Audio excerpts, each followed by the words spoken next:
Bienvenue à Repères parentaux, votre rendez-vous pour mieux comprendre, apprendre et grandir avec votre enfant. Je suis Régine Legault-Bouchard et je vous invite à vous joindre à moi dans ce nouvel épisode. C'est parti!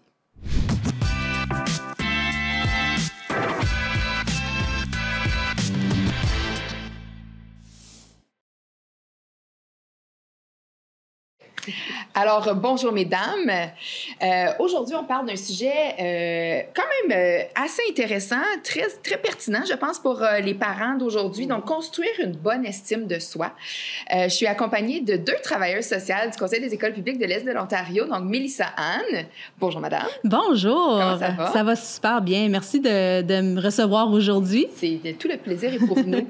Et Véronique Cloutier, qui est également travailleuse sociale au CPO. Salut bonjour, Véro, comment tu vas? Très bien, merci. Oui, good. Écoute, est-ce qu'avant de commencer, tu pourrais nous expliquer un petit peu ce que ça fait une travailleuse sociale dans un contexte scolaire? Oui, en fait, on a un rôle assez diversifié. Donc, ça va... moi, ma préférence, c'est vraiment l'intervention individuelle auprès des élèves. Donc, on essaie de les aider avec tous les petits enjeux, les défis du quotidien pour qu'ils se sentent bien à l'école, qu'ils puissent être épanouis, être concentrés et vivre leur meilleure vie d'enfant et d'adolescent. On travaille aussi en petits groupes, donc des élèves qui ont une problématique semblable. On va les regrouper, puis on va pouvoir les aider à communiquer, à ventiler, à s'exprimer, à avoir des stratégies. Puis, on a d'autres choses aussi qu'on fait à Mélissa et moi et notre équipe, c'est on fait un peu de formation au personnel, aussi pour leur donner des stratégies sur différents enjeux. Puis on est aussi des personnes qui vont connaître un petit peu plus les différentes ressources dans la communauté. Donc on va pouvoir référer les parents, référer les élèves, connaître où ils peuvent aller chercher de l'aide à l'extérieur de l'école. OK. Il y a d'autres choses aussi, mais là, en ce moment, j'y pense pas. Toute autre tâche connexe, on connaît ça. Donc, on est bien entouré pour parler justement de comment construire une bonne estime de soi pour notre enfant. Alors, Mélissa Anne, dis-moi, pourquoi est-ce que ce sujet-là est important pour les parents? Discuter du développement de l'estime de soi positif est super important pour les parents parce que quand on développe cette estime de soi-là, ça leur permet d'avoir une fondation au niveau de la construction de leur identité. Une estime de soi positive leur permet d'avoir une vision d'eux-mêmes, puis aussi une vision de qu'est-ce que ça a de l'air le monde alentour d'eux. Donc, ça a beaucoup d'impact sur plusieurs sphères de leur vie qu'on va discuter là, tout au long là, de notre conversation aujourd'hui. Donc, le rôle des parents, le rôle des adultes, des enseignants est primordial au niveau de cet accompagnement-là. Puis, en fait, est-ce que tu peux nous expliquer un petit peu plus qu'est-ce que c'est exactement l'estime de soi, puis pourquoi c'est vraiment essentiel pour les enfants? Bien, dans le fond, l'estime de soi, c'est la manière qu'une personne va se percevoir, puis la valeur qu'ils vont se donner. Donc, est-ce que je suis important? Est-ce que j'ai les compétences? Est-ce que je suis capable? C'est quoi mes valeurs personnelles? Comment est-ce que je me connais? C'est quoi mes intérêts? C'est quoi mes forces? Un enfant qui a une bonne estime de soi va se sentir aimé, il va se sentir capable, puis il va se sentir aussi plus important. Puis pourquoi c'est essentiel? Bien, ça a un impact quand même assez important sur la façon que l'enfant va réguler ses émotions. Un enfant qui a une estime de soi qui est positive va vivre beaucoup moins d'anxiété par rapport aux défis, puis il va avoir aussi l'opportunité de bâtir de la résilience. Ça va avoir aussi un impact sur sa motivation. Quand tu as une estime de soi qui est positive, tu es beaucoup plus motivé à oser essayer puis à prendre des risques. Ça, c'est bien vrai. Oui. Puis, ça a un impact aussi sur les relations sociales parce qu'un enfant qui a une estime de soi qui est positive se sent beaucoup plus à l'aise d'être transparent, d'être authentique parce qu'il est bien dans sa peau. Donc, c'est comme si c'était un petit noyau à l'intérieur de la personne, puis il y a des rayons qui sortent de ce noyau-là qui vont toucher à différentes sphères de sa vie, avec des impacts positifs. Absolument. C'est vraiment un beau visuel que tu as donné. Mais en t'écoutant parler, c'est un peu à ça que j'ai pensé. Oui. Tout à fait. Est-ce qu'il y a des éléments clés qui vont permettre de construire une estime de soi qui est solide. Oui, puis c'est important de parler de ces éléments clés. L'estime de soi positive, elle va reposer sur 4 piliers. Puis souvent, quand on parle d'estime de soi, on parle juste d'estime de soi, mais c'est un petit peu plus complexe que ça, puis il faut considérer ces 4 piliers-là. Donc, premièrement, est-ce que ton enfant a une connaissance de soi? La connaissance de soi, c'est vraiment mieux comprendre. Est-ce que votre enfant comprend ses valeurs? Est-ce que votre enfant a tendance à comprendre la nature de ses émotions? Est-ce que votre enfant aussi comprend ce qui le motive? Est-ce qu'il comprend aussi ou est-ce qu'il connaît qu'est-ce qu'ils aiment, ses intérêts, ses limites? Puis ça favorise beaucoup la prise de décision, puis des prises de décision qui sont beaucoup plus éclairées parce que l'enfant se connaît bien.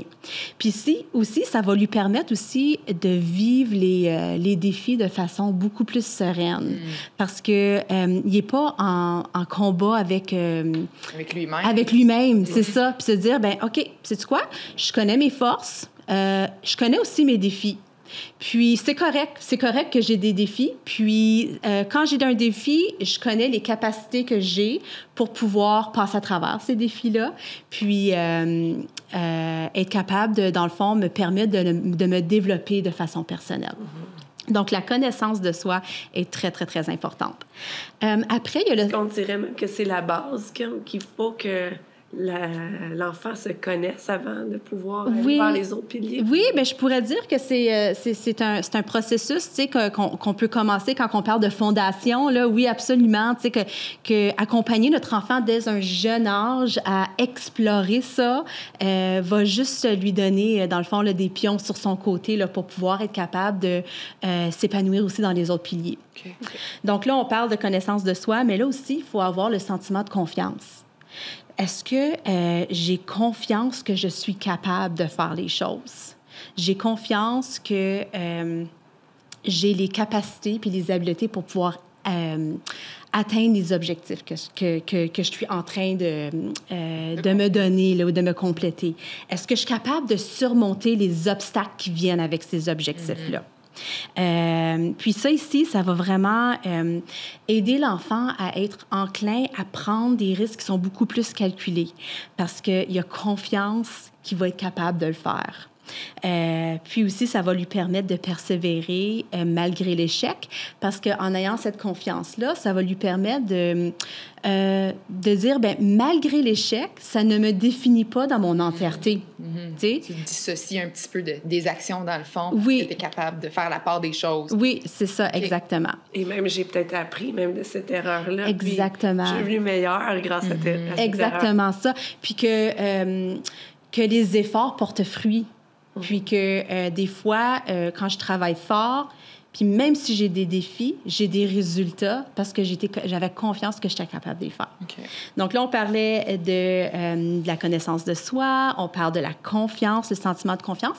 Puis après, le troisième, c'est le sentiment d'appartenance. Puis ce sentiment-là est super important. C'est de savoir, est-ce que je suis connectée aux autres? Est-ce que j'ai une équipe derrière moi là, qui peut m'accompagner là-dedans. Est-ce que j'ai un sentiment d'appartenance à l'école, avec mon groupe d'amis, dans ma famille? Est-ce que j'ai ma place? Est-ce que aussi j'ai un groupe de gens qui font partie de mon équipe que si jamais j'ai un défi, ils vont m'accompagner. Donc, je suis pas seule là-dedans. Tu sais, donc, je suis capable de qu'il y a quelqu'un qui va pouvoir me guider un peu là, dans ce processus-là. Puis ça, ce sentiment d'appartenance, mais c'est extrêmement sécurisant pour nos jeunes parce qu'ils savent qu'ils ne se retrouvent pas seuls dans le défi. Okay. Puis, je pense que certains élèves aussi qui font un peu d'évitement scolaire, qui ne veulent pas venir à l'école, je trouve que c'est peut-être le côté de l'estime de soi qu'on doit mousser un peu, le sentiment d'appartenance. Oui. Et qu'une fois qu'ils se sentent qu'ils font partie du groupe, qui sont appréciés, qui font partie de la classe, Et déjà là, l'anxiété baisse, puis ils se sentent capables d'essayer des choses. Ah, absolument. Puis, tu sais, il n'y a rien de pire que se retrouver seul face à un défi. Tu sais, comme quand on se sent que on doit figurer tous ces défis-là tout seul, c'est vraiment difficile. Mais quand on sait qu'on a une équipe derrière nous qui nous accompagne là-dedans, c'est tellement rassurant. Puis là, quand on parle maintenant du 4e pilier, c'est le sentiment de compétence. Donc, j'ai les compétences pour pouvoir faire les choses. Puis ces compétences-là, je suis capable de les énumérer. Donc là, on regarde... pour pouvoir surmonter un défi, qu'est-ce que j'ai besoin pour pouvoir être capable de le surmonter? Puis c'est regarder ces compétences-là intérieures, c'est d'avoir ces conversations-là avec notre enfant, puis de dire, OK, bien, regarde, l'autre jour, tu as vécu ce défi-là, puis est-ce que tu as remarqué comment de courage que tu avais? Tu étais tellement courageux ou tu étais tellement persévérant. Puis ça, c'est toutes des compétences internes qu'on doit avoir, puis qui ne parlent pas de talent là, du tout. Là. Comme on ne parle pas de qu'on a un talent naturel pour faire les choses. Souvent, les gens qui réussissent, c'est parce qu'ils ont certaines compétences qui les apportent à être capables de développer, dans le fond, des nouveaux talents ou des nouveaux succès. Puis, avoir cette confiance-là dans nos compétences, mais ça nous aide vraiment à être capable de relever des défis. Puis quand on vit ces défis-là, bien, ça a un impact sur notre estime de soi puis comment on se perçoit. OK. Donc, vraiment, ça nous amène à voir que l'estime de soi, c'est pas juste se trouver bon, là. Non, exactement. C'est se sentir outillé, se sentir compétent, sentir qu'on appartient à quelque part. Exactement. On est capable d'aller chercher aussi l'aide qu'on a besoin pour se sentir vraiment bien. C'est gros, par exemple. Ces 4 piliers-là, c'est quand même important. Là. On fait comment pour bâtir tout ça, là, Véronique? Oui, c'est quand même... Chaque pilier, à mon avis, c'est ça, là, c'est fondationnel. Là. Oui, absolument. Puis, comme Véronique disait tantôt, c'est comme on peut peut-être commencer par apprendre à se connaître, tu sais, d'accompagner notre enfant à apprendre à se connaître, qui est une des stratégies qui est vraiment encore là, cette fondation-là, cette base-là. C'est quand un enfant... comprend qu'est-ce qui le déstabilise, tu sais, ou qu'est-ce qui le motive, qu'est-ce qui le fait sentir qu'il s'épanouit ou c'est quoi ces valeurs qui sont super importantes, qu'est-ce qui le frustre ou qu'est-ce qui le décourage plus facilement, ben là, il est capable après de prendre des décisions, comme je disais tantôt, qui sont beaucoup plus éclairées. Donc, puis là, mais comment est-ce qu'on fait ça, hein? Dans le fond, comment qu'on va accompagner notre enfant à apprendre à se connaître, dans le fond? Puis les stratégies sont quand même assez simples, tu sais. Moi, je commencerais vraiment avec des questions ouvertes. Tu sais, comme on pose des questions ouvertes. Qu'est-ce que tu aimes faire? Tu sais, c'est quoi ta matière préférée à l'école? Puis pourquoi? Tu sais, comment est-ce que tu te sens quand tu fais cette matière-là? Puis pourquoi que ça t'excite? Est-ce qu'il y a des choses que tu voudrais essayer, que tu n'as jamais essayé? Il est temps, je vais t'accompagner là-dedans. Pour qu'on puisse l'essayer ensemble aussi. Avoir un intérêt dans leurs intérêts aussi, parce que souvent, tu sais, nos enfants sont peut-être des fois très différents de nous, puis ils ont des intérêts que nous autres, on n'a aucune idée, tu sais, puis des fois, ils sentent la pression qu'ils n'ont pas les mêmes intérêts que nous, donc ils vont peut-être se retirer un peu, donc de célébrer ces intérêts-là, puis d'être curieux avec eux. Pour ce faire, comme petite astuce, ça serait d'avoir des conversations sous forme de jeu. Donc, ça peut être, tu sais, si tu serais un super-héros, comme quel serait ton super-pouvoir? Puis là, tu sais, on parle pas de façon, tu sais, imaginaire, là, comme je serais capable de voler, mais toi, ton super-pouvoir, c'est quoi, là? Tu sais, puis ça serait quoi ton défi comme super-héros? Puis qu'est-ce que tu ferais pour pouvoir le surmonter? Puis on va regarder ça ensemble. Donc ça serait une petite stratégie qui pourrait les aider, là, pour pouvoir apprendre à le connaître un petit peu davantage. Puis aussi, lui donner l'occasion d'explorer. Donc, souvent, ben, tu sais, souvent, comme parents, ben, nous, on a eu des expériences qui étaient positives quand on était jeunes par rapport à certaines activités. Puis, on veut faire revivre ça à notre enfant, mais notre enfant, peut-être que c'est pas l'activité qu'il aurait choisie, lui, tu sais. Donc, moi, ce que j'encourage, là, dès un jeune âge, c'est de les exposer à une variété de choses, à des sports, à des activités artistiques, à des camps, à des... Tu sais, puis ça n'a pas besoin aussi, là, des choses qui est monétaire, là, tu sais, comme sur YouTube, là, on a tellement de choses qu'on peut aller chercher, là, pour pouvoir essayer de développer des nouvelles compétences. Puis après, d'explorer avec eux autres... qu'est-ce qu'ils préfèrent, qu'est-ce qu'ils aiment. Donc là, ils font des choses pour eux autres mêmes, puis pas nécessairement pour les autres. Puis après, ce qu'on peut faire, c'est de créer ensemble une petite boîte de réussite à la maison. Donc là, on essaye quelque chose de nouveau à chaque semaine, tu sais. On peut faire une liste, puis après, on regarde, OK, c'est quoi ces choses-là qu'on a, comme les réussites, les compétences qu'on a développées, puis de les mettre dans cette boîte-là. Donc, on peut se rappeler là, que des choses qu'ils ont découvert. J'imagine que d'en parler aussi à la fin de la semaine, tu sais, au niveau de cette boîte-là. Bon, qu'est-ce que tu as appris? Quelles compétences est-ce que tu as développées cette semaine? Oui.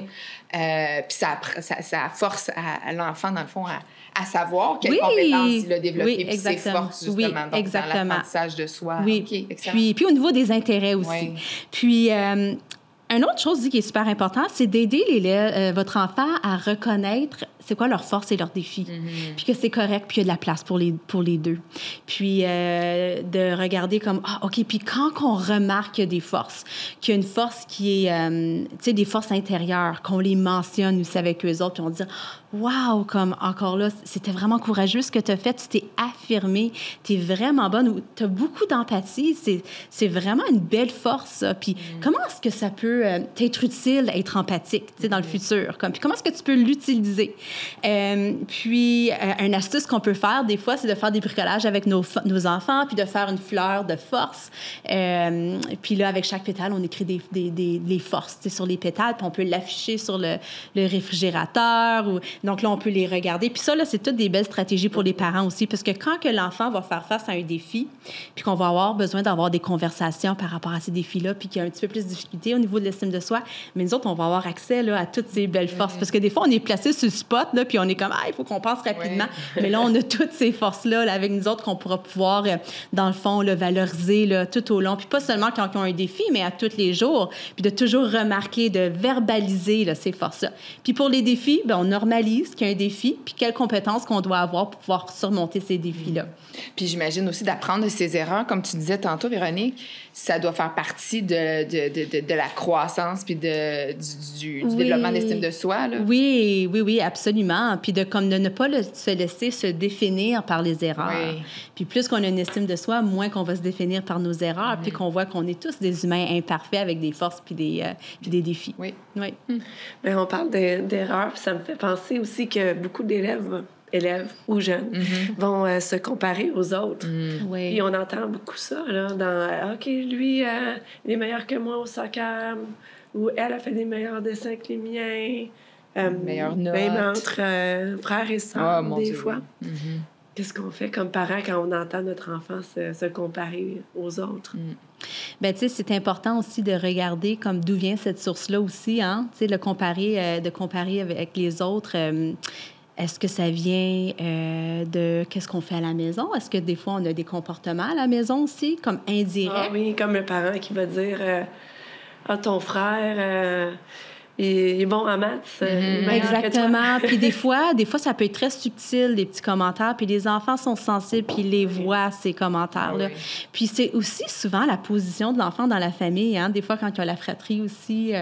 si on a un frère ou une sœur qui est plus performant ou des choses comme ça. Puis, tu sais, je me dis aussi, quand on compare aux autres, c'est de vraiment prendre l'occasion encore de célébrer qu'est-ce qui le rend unique. Puis de dire... Toi, tu as des belles compétences, tu as des belles capacités, puis de faire ça, qu'on est tous différents. Puis, ça sera avoir des discussions aussi, de regarder qu'est-ce que ça a l'air des dynamiques à l'école aussi, le tempérament de votre enfant aussi. Mais c'est ça, c'est être à l'écoute, hein? À l'écoute de qu'est-ce qui se passe, puis le dialogue intérieur aussi, puis d'être curieux, puis d'accompagner aussi, d'accompagner le sentiment, de normaliser le sentiment aussi ce que tu vis, c'est vraiment difficile, puis je vois que ça te dérange beaucoup. Puis, sais-tu quoi? C'est normal de se sentir comme ça quand on se compare aux autres. Mais regarde, on va regarder ensemble, voir, mais qu'est-ce qui te rend unique, toi? C'est quoi tes compétences à toi? Puis célébrer toutes les autres formes, toutes les différentes formes d'intelligence aussi. Il n'y a pas juste le volet mathématique, là. Il peut y avoir tout ça. D'intelligence. Oui, c'est sûr, j'imagine aussi, c'est plus facile au début parce qu'on a l'école, puis l'école, ben c'est la réussite, on est noté, tout ça, donc il y a ça, mais comme tu le dis, il y a toutes sortes d'autres sphères aussi de compétences que l'enfant peut développer, pas juste à l'école. Là. Puis plus que l'enfant connaît cette information-là, connaît ces compétences-là, puis qui ne se définit pas dans seulement une sphère de sa vie. C'est ça. Donc ça, c'est super important.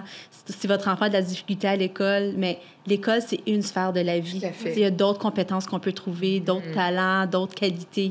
Donc... Puis pour les enfants qui vont être un peu plus réfractaires à cette intervention-là, qui vont dire « Oui, mais non, c'est pas vrai, je suis pas si bon, moi, je voudrais être bon là-dedans, puis je le suis pas », puis qui vont se mettre... des barrières. Mettre des barrières, puis à pas accepter des compliments facilement. Qu'est-ce qu'on peut faire de plus pour ces élèves? Puis, je pense que pour ces élèves-là, ça serait encore là de les accompagner dans l'émotion. Puis, de ne pas minimiser encore, comme j'expliquais tantôt, la réalité qu'ils vivent.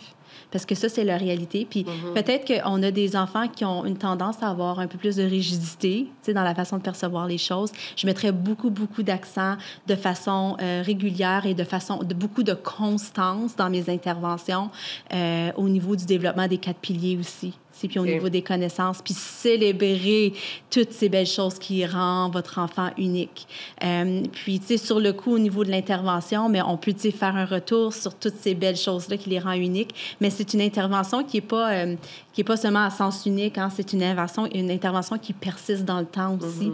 Puis que, à travers toutes les petites interventions indirectes qu'on va faire, ça peut avoir un impact quand même très positif sur le développement de l'estime de soi de votre enfant. Puis c'est sûr aussi que il y en a des enfants qui ont peut-être besoin d'un peu plus d'appui aussi, puis c'est là qu'on peut aller chercher des ressources aussi au niveau des travailleurs sociaux, au niveau des interventions aussi dans la communauté, pour pouvoir vraiment mettre un doigt sur la source de ce comportement-là ou de cette vision de voir les choses-là, pour pouvoir l'accompagner à développer une mentalité un peu plus de croissance au lieu d'avoir cette rigidité-là. Mais ça peut être fait aussi en accompagnement avec un professionnel pour répondre aux besoins de votre enfant spécifiquement. Bien, j'aurais une petite question par rapport à ça. Est-ce que, à quel moment est-ce qu'on doit justement référer? Ça serait quoi les signes qui nous disent « Ouf, mon enfant va vraiment pas bien, son estime de soi semble problématique ». Quels seraient les signes avant justement d'aller vers la communauté pour aller voir des professionnels justement? Bien, je pense qu'on peut regarder comme un enfant qui a tendance toujours qui a peur de prendre des risques, là, toujours, puis qui à chaque fois, il a tendance à se re-questionner. Puis qu'au niveau de son estime de soi, c'est négatif, donc il se perçoit de façon très négative. Donc, tu sais, je suis bon à rien, je suis pas capable, a une vision peut-être un peu distorsionnée des choses aussi, tu sais, qui voit du noir au blanc, ou quand on a vécu un échec, ben là, on se définit entièrement à travers l'échec quand on réussit pas. Donc, il y a des enfants aussi qui ont tendance à être un peu plus perfectionnistes, qui développent quand même une rigidité. Puis là, quand on commence à avoir des impacts aussi au niveau de l'humeur, tu sais, qui a tendance à éviter de prendre des risques, qui se retire un petit peu là, de certaines expériences. Donc là, ça pourrait peut-être... Oui, il pourrait avoir peut-être des sentiments dépressifs aussi qui pourraient faire surface. Donc, ça serait de regarder ça, tu sais, quelqu'un qui se rabaisse toujours. Ou qui a tendance à rabaisser les autres aussi. Oui. C'est comme... qu'on voit que c'est lié à un manque d'estime de lui-même, d'elle-même. Oui. Ça pourrait être un autre... Oui, ça peut être un signe. Puis même, des fois aussi, ça peut être des comportements d'intimidation aussi, tu sais, comme pour pouvoir se remonter, va avoir tendance à peut-être avoir un comportement un peu plus agressif aussi. Donc, il y a plusieurs petits drapeaux rouges là, qu'on peut voir. Puis, si vous n'êtes pas certain, vous pouvez toujours consulter aussi. Puis, les gens vont pouvoir vous guider là, à travers ce processus-là. Là. Puis pour bâtir notre estime de soi à long terme, pour que ça soit bien solide dans le temps, puis que ça se poursuive jusqu'à l'âge adulte, comment on fait? Comment on fait pour cultiver ça? Mais dans le fond, il y a le rôle des parents et des adultes est super important au niveau de la cultivation de l'estime de soi positive. Puis la première recommandation que je donne, puis je le donne souvent pour plusieurs facteurs pour pouvoir aider nos enfants, c'est la modélisation. Encore là. Okay. Réfléchir à notre parcours au niveau de l'estime de soi aussi. T'sais, est-ce que nous autres, on a eu des défis au niveau de l'estime de soi? Comme au niveau des 4 piliers, est-ce qu'on a certains défis au niveau de nos quatre piliers aussi? Est-ce qu'on a un peu de travail à faire là-dessus? C'est quoi nos commentaires qu'on dit puis nos interventions qui pourraient avoir un impact négatif sur la façon dont notre enfant nous perçoit? C'est important de réfléchir là-dessus aussi, puis de regarder quand je dis ça. Quand que je dis un commentaire qui peut peut-être être stigmatisant, est-ce que... quel impact que ça peut avoir sur notre enfant? Comme si notre enfant, on va dire... fait pas le ménage de sa chambre. Tu sais, on a tous des enfants comme ça, là. Puis qu'on va dire, t'es juste paresseux, tu sais, t'es paresseux. Mais là, on va être comme, OK, mais au lieu de dire t'es paresseux, de dire, OK, je vois que c'est difficile pour toi de faire le ménage de ta chambre en ce moment. Qu'est-ce que tu as besoin pour pouvoir réussir, pour pouvoir être capable de le faire? Puis là, après, on essaie d'explorer comme, OK, est-ce qu'il manque des compétences en ce moment pour pouvoir être capable de le faire? Tu sais, des fois, on est frustré, donc on a tendance à être un petit peu plus impulsif dans notre réaction, mais c'est de regarder, y a-t-il des compétences qui manquent pour pouvoir répondre à ce besoin-là, être capable de comme réussir puis vivre un succès par rapport à ça? Les modèles positifs aussi pour nous, c'est comment est-ce qu'on se projette avec nos enfants? T'sais, est-ce que, comme parents, peut-être qu'on se questionne au niveau de notre apparence physique? T'sais? Est-ce qu'on le mentionne devant nos enfants? T'sais? Est-ce qu'on parle devant nos enfants qu'on a besoin de perdre du poids ou qu'on n'est pas bien ou qu'on n'aime pas nos cheveux ou qu'on n'aime pas la façon qu'on a de l'air? Les enfants sont des éponges puis ils absorbent ça. Donc, encore là, d'être très vigilant de la façon qu'on se présente encore devant nos enfants. Ou qu'on parle de nous-mêmes aussi, là. Ah, je suis donc tête en l'air, j'oublie toujours tout. Ah, oui, exactement. Ou la façon qu'on parle de notre conjoint ou notre conjointe aussi, hein? Ou devant nos enfants aussi. Oui, exactement. Aussi, un autre truc, ça serait d'encourager nos enfants à prendre des risques qui sont appropriés pour l'âge. Mais encore là, puis les risques aussi, ça n'a pas besoin d'être des grands risques. On peut prendre des risques qui sont calculés, puis nous, de façon stratégique, c'est de leur faire des risques que vous savez qu'on sait qu'ils vont être capables de le faire. T'sais, donc, ça serait juste à regarder, comme vous connaissez les compétences de vos enfants, de regarder puis les accompagner dans ce processus-là. Et une autre stratégie, c'est de valoriser les qualités intérieures. Comme j'expliquais tantôt, au niveau de l'apparence physique, ça peut, souvent, on va être comme « Ah, t'es tellement belle » ou « T'es tellement beau, t'es tellement cute ». Mais au lieu de dire des commentaires comme ça, ça serait peut-être de regarder et de dire « Hey, je te trouve comme... je te trouve tellement gentille, tu sais, tu es tellement respectueuse quand tu parles à ces personnes-là. Tu sais, tu considères toujours comme le bien-être des autres. C'est super, tu as beaucoup de compassion, tu es vraiment courageuse, tu es vraiment persévérant. Donc, de dire ces commentaires-là, les enfants l'entendent puis ils le ressentent. Puis ça a un impact encore, puis on le réalise à long terme si on continue comme ça, comment ça peut être positif. Je remarque aussi, là, quand je suis en intervention avec un élève, puis là, il va me dire « Ah, j'ai fait ci, j'ai fait ça ». Je te pose la question « Qu'est-ce que ça veut dire à propos de toi? » Oui. Puis là, ils vont le dire « Ben, ça veut dire que je suis gentille, que je suis un bon ami. » Puis là, je vais nommer le nom, ça veut dire de l'empathie, c'est de l'empathie. Oui. Et là, ils apprennent un nouveau nom, puis là, ils savent « Ah! Ils apprennent pas d'eux-mêmes. Oui, puis c'est élargir ce vocabulaire-là aussi tranquillement. Je suis pas juste gentille, je suis aussi empathique, je suis aussi sociable. Oui, puis des fois, on est à court d'idées, là, donc on fait juste faire une petite recherche Google, là, recherche de qualité, là. Puis tu sais, comme là, on peut regarder, ah oui, c'est vrai, mon enfant a tendance à avoir ces qualités-là. Maintenant, je vais les mentionner, tu sais. Aussi, il y aurait l'importance de laisser votre enfant faire des choix aussi. Tu sais, les encourager à être capables de faire leur propre choix pour pouvoir développer cette connaissance-là de soi. Tu sais, je pense à ma fille là, de 5 ans qui est en maternelle en ce moment, puis que Tu sais, des fois, elle choisit des vêtements ou des accoutrements que moi, j'aurais peut-être pas choisi, tu sais. Mais elle, quand elle se regarde, elle se sent tellement belle, elle est tellement fière, puis je la laisse parce qu'encore là, elle est en train de développer ses goûts à elle, tu sais, ça lui appartient. Donc, des fois, même si c'est pas, tu sais, si c'est pas dangereux, là, puis il y a pas de risque, là, on va les accompagner puis célébrer leur choix, tu sais. Puis d'être curieux, puis d'être comme, pourquoi tu as choisi ça? Tu sais, c'est super le fun, c'est original, c'est créatif. Aussi, encourager l'autonomie. Encore là, de l'essayer, de leur permettre d'essayer de faire des choses tout seul, toujours encore de façon appropriée pour l'âge. Puis, de leur donner des défis qui sont progressifs, dans le fond aussi. Donc, regarder un défi, puis de dire comme, OK, voici ce que j'aimerais que mon enfant soit capable de faire à long terme. Puis là, on va créer des petites marches, comme si on regarde comme l'objectif, on est en bas de la marche, puis là, en haut des escaliers, si c'est des escaliers, c'est le grand objectif. Comment est-ce qu'on peut faire des marches pour pouvoir accompagner l'enfant à réaliser l'objectif? Étape par étape. Étape par étape. De façon divisée pour pas que ça semble être exactement. Irréalisable. Oui, exactement. Puis ça démontre encore là un sentiment de persévérance. Puis c'est atteignable, c'est pas décourageant. Donc ça, c'est des stratégies concrètes là, qu'on peut faire à la maison là, pour pouvoir accompagner notre enfant à développer une estime de soi qui est positive. Excellent. Merci. Mon dos, ça a été Moi, j'ai trouvé ça super enrichissant. Je retiens pas mal de trucs, mais entre autres, évidemment, de garder une relation ouverte avec son enfant, discuter, faire refléter un peu les qualités, même les défis ou les opportunités de ces enfants-là. Exposer les enfants à diverses activités, des défis permettant l'erreur, des fois, l'apprentissage de soi, tout ça. Et j'en passe. Bien, merci beaucoup, beaucoup. Ça a été super utile, Véronique Cloutier. Et puis, Mélissa Anne-Leduc, ça nous a fait plaisir de vous recevoir encore une fois à ce micro. Et j'espère vous revoir bientôt. Merci beaucoup. Bonne journée. Excellent. C'est ce qui conclut notre épisode d'aujourd'hui, Repères parentaux. J'espère que ça vous a été utile. Restez à l'affût des prochains épisodes qui sortent régulièrement.